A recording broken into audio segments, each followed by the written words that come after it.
নমস্কার, হরে কৃষ্ণ।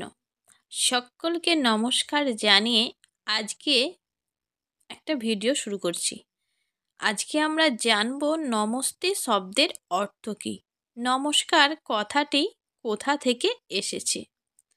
সৃষ্টির আদি হতে মহাভারতের যুগ পর্যন্ত সকলে পরস্পর নমস্তে বলে সম্বোধন করতেন। তারপর যখন থেকে মতান্তর এবং অনেক সম্প্রদায়ের আবির্ভাব ঘটে, সেই সময়ে তারা পরস্পরকে সম্মান প্রদর্শনার্থে পৃথক পৃথক শব্দ স্থির করে নেয়। কেহ বলে গুড মর্নিং, কেহ বলে গুড নাইট, কেউ বলে গুড বাই ইত্যাদি ইত্যাদি শব্দ বিধর্মীগণ বা বিদেশিরা কল্পনা করে নেয়। হিন্দুদের মধ্যেও মত ও পন্থাবাদীরা অনেক শব্দ কল্পনা করেছে। কেউ বলে জয় শিব, কেউ বলেন জয় হরি, কেউ বলেন জয় গোবিন্দ, কেউ বলেন জয় রাধেশ্যাম বা হরে কৃষ্ণ বা জয় গুরু, জয় মাতাজি, জয় রামজি, জয় কৃষ্ণজি প্রভৃতি অনেক অনেক সম্ভাষণ শব্দ প্রয়োগ করে থাকে। মহাভারতের পূর্বে ভূমণ্ডলে আর্যদের অখণ্ড রাজ্য ছিল। মানুষ সকলেই ছিল বৈদিক ধর্মাবলম্বী।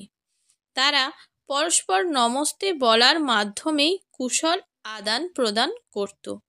বর্তমান যুগে মহাঋষি দয়ানন্দ সরস্বতীর কৃপায় মানুষ বৈদিক সিদ্ধান্তকে আবার হৃদয়ঙ্গম করতে লাগলো, আর সেই সঙ্গে সঙ্গে সবাই নমস্তের ধারা চালু করা আরম্ভ করল। নমস্তে, নমস্তে শব্দের অর্থ কী? নমস্তে অর্থাৎ আমি তোমায় মান্য করি, তোমার সমাদর করি বা তোমায় শ্রদ্ধা জানাচ্ছি। প্রশ্ন, বেদে কি নমস্তে শব্দ আছে? নমস্তে না বলে যদি জয় রামজি কি, জয় কৃষ্ণজি কি, হরে কৃষ্ণ, জয় গুরু বলা যায়, তাতে দোষ কি? উত্তর, বেদেই কেন, বাল্মীকি রামায়ণ, মহাভারত, উপনিষদ প্রভৃতি সমস্ত গ্রন্থে নমস্তে শব্দের মূলের উল্লেখ পাওয়া যায়। রামায়ণের কোথাও জয় রামজি কি, মহাভারতে কোথাও হরে কৃষ্ণ জয় কৃষ্ণজি কি উল্লেখ নেই? রামচন্দ্র এবং শ্রীকৃষ্ণ স্বয়ং নমস্তে ব্যবহার করতেন, কেননা তারা সকলেই বৈদিক ধর্মাবলম্বী। বাংলা ভাষায় যাকে বলা হয় নমস্কার।